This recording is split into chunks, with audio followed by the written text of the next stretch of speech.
I don't ever slow up, no I don't take shit. I got no love for the fakeness. If you wanna play tough and wanna hate this, I'll always show up.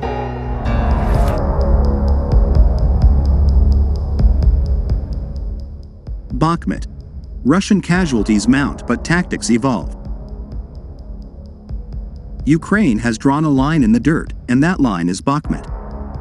It is a city that few say matters strategically, but that tens of thousands have died fighting over. It began more than 7 months ago, and is the longest battle of the war so far. 2 Ukrainian army brigades defending the city's southern flank gave the BBC access to their positions last week as fierce fighting continued in and around Bakhmut.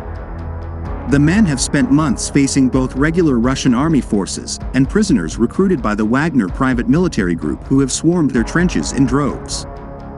Troops say Russian casualties far outweigh theirs, but the enemy is deploying new techniques to try to seize the city and surrounding countryside.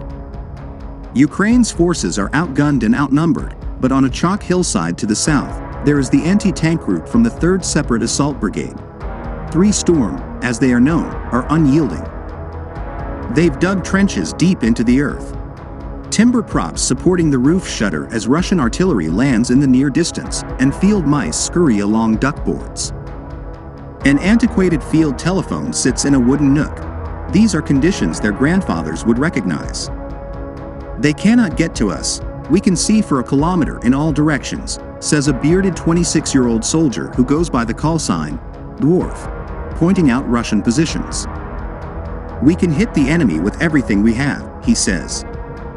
Neither the Russian nor Ukrainian armies release official casualty figures for Bakhmut or elsewhere, but the mostly abandoned city has become a slaughterhouse. In a week fighting for the city, Dwarf's company faced conscripted prisoners from Russia's Wagner group. We had battles every 2 hours, he says. I guess a single company eliminated 50 people per day. In case of any doubt, he points out these numbers were confirmed by aerial reconnaissance. The Russian vehicle arrives. 50 bodies come out. A day passes. 50 bodies come out again, he says. His company lost a fraction of that number, he says. Officially, Ukraine estimates that for every one of its soldiers killed, Russia loses 7. Earlier this week, Russia said it had killed more than 220 Ukrainian service members in a 24-hour period in the battle for Bakhmut. None of these numbers can be independently verified.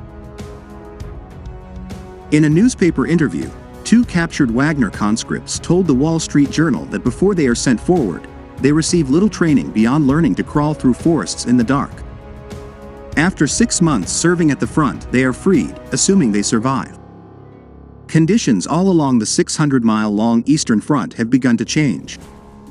3 Storm's chalky hilltop hideout feels like dry land compared with the surrounding territory. An early spring has turned the hard ground of winter to mud porridge, which may favor the defenders. To get there, we had to follow the Ukrainian soldiers on foot. Within a few paces, my boots become lumpen and heavy with thick dirt. A battlefield ambulance speeds by unsteadily, its caterpillar tracks plowing up the ground and spraying pools of sludge as it struggles for grip. The villages around here, the location can't be revealed, are in ruin. Handwritten signs on gates, mostly in Russian, announce, "People live here," a plea as much as it is a statement.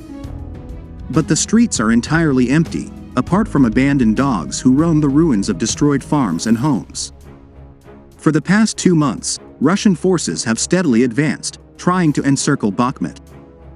The commander of Ukrainian ground forces, General Alexander Syrsky, says his forces will continue to resist. Every day of steadfast resistance wins us valuable time to reduce the enemy's offensive capabilities, he says, sending more reinforcements to the area. But it isn't only Russians who have fallen into the Bakhmut trap. Ukrainians are dying there, too, in ever-increasing numbers. On the hillside, a group of soldiers have gathered around a gun position, and I ask Dwarf, given that Ukraine is losing soldiers to untrained Russian convicts, if the defense of Dead City, surrounded by the enemy, makes sense. He says, I was wondering, myself, if we should keep defending Bakhmut. On the one hand, what's happening here now is awful.